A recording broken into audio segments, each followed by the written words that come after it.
और ग्वालियर में मुख्यमंत्री शिवराज सिंह चौहान अखिल भारतीय विद्यार्थी परिषद के 55वें अधिवेशन में शामिल हुए।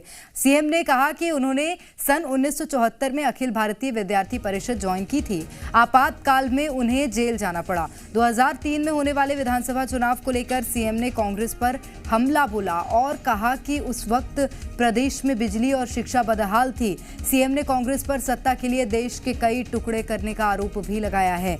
वहीं मुख्यमंत्री ने महापुरुषों के नाम अंग्रेजी और शॉर्ट फॉर्म में लिए जाने पर आपत्ति जताई है और इस पर राजकीय आदेश निकालने की बात भी कही और शहरों के नाम हिंदी में लिखने के निर्देश सीएम ने दिए। मुख्यमंत्री शिवराज सिंह चौहान ने धार में वाग्न देवी की प्रतिमा लगाए जाने का ऐलान भी किया है।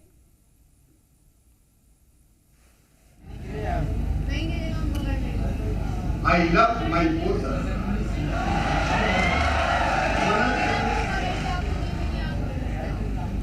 अरे अपना ग्वालियर प्यारा, मेरा प्यारा ग्वालियर हिंदी में क्या देगा?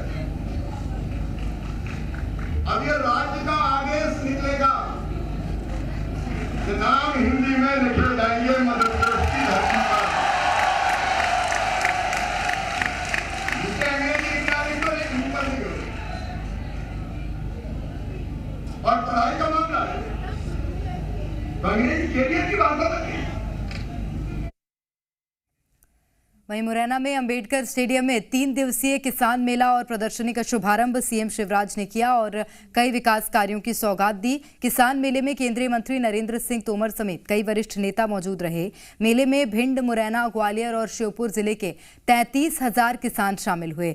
यह आयोजन खेती पर खर्च कम करने, किसानों की आय बढ़ाने और उन्नत तकनीकों की जानकारी देने के लिए किया जा रहा है। समारोह में सीएम शिवराज सिंह चौहान ने कहा कि ये किसान मेला खेती और किसानी के लिए महायज्ञ है। कृषि मेले में किसानों को आधुनिक तकनीक से खेती को किस तरह विकसित लाभ का धंधा बनाने के लिए गुण सिखाए जाएंगे। उन्होंने कहा कि उन्नत खेती के लिए हिंदुस्तान में जितनी भी तकनीक और मशीनें हैं जिस पर सब्सिडी भी दी जाएगी वो इस मेले में मौजूद हैं। सीएम शिवराज ने कहा कि चंबल में नहर तो पहले भी थी लेकिन उनमें पानी नहीं आता था। नहर को पक्का कर अंतिम छोर तक पानी पहुंचाया। सीएम ने कहा कि 539 करोड़ सरकार की चेटीखेड़ा परियोजना जल्द स्वीकृत करेंगे। श्योपुर जिले में 414 करोड़ की मंजूरी डैम परियोजना के अलावा अंचल की बिजरोली, निठोरा, नवलपुरा, गुडारी तालाब, बड़ौदा समेत कई जगहों पर जल संरचनाओं पर काम कर रहे हैं।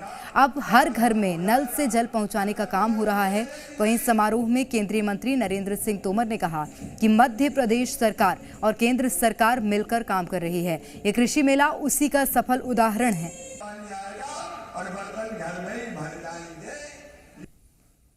नौजवानों के लिए एक योजना और अभी हमने कैबिनेट में मंजूर की है। ये खाद्यान्न सामग्री गांव-गांव जाती है, अभी ठेकेदार ले जाते हैं। हमने तय किया है कि सामग्री प्रदाय केंद्र से राशन की सामग्री दुकानों पर अब नौजवान ले जाएंगे अपनी गाड़ियों से। उसके लिए उनको गाड़ियां हम फाइनेंस करवाएंगे। सरकार गारंटी गाड़ियों की लेगी और किराया तय किया है लगभग 1,20,000 रुपया हर महीना किराया मिलेगा। ठेकेदार नहीं, राशन ये भर के ले जाएं और राशन की दुकानों पे पहुंचा दें तो राशन ठीक से पहुंच जाए और इन नौजवानों का भी रोजगार चल जाए। जितनी भी हिंदुस्तान में मशीनरी है वो सब मुरैना में यहां खड़ी हुई है प्रदर्शनी में। उनका कैसे उपयोग किया जा सकता है, उनका फायदा क्या है, ये सब विस्तार से आपको समझाया जाएगा। आप उनको देखिए और जो जरूरत है अपनी, जिसके कारण आय बढ़ सकती है खेती की, उसका हम उपयोग कैसे कर सकते हैं इस पर जरूर सोचिए।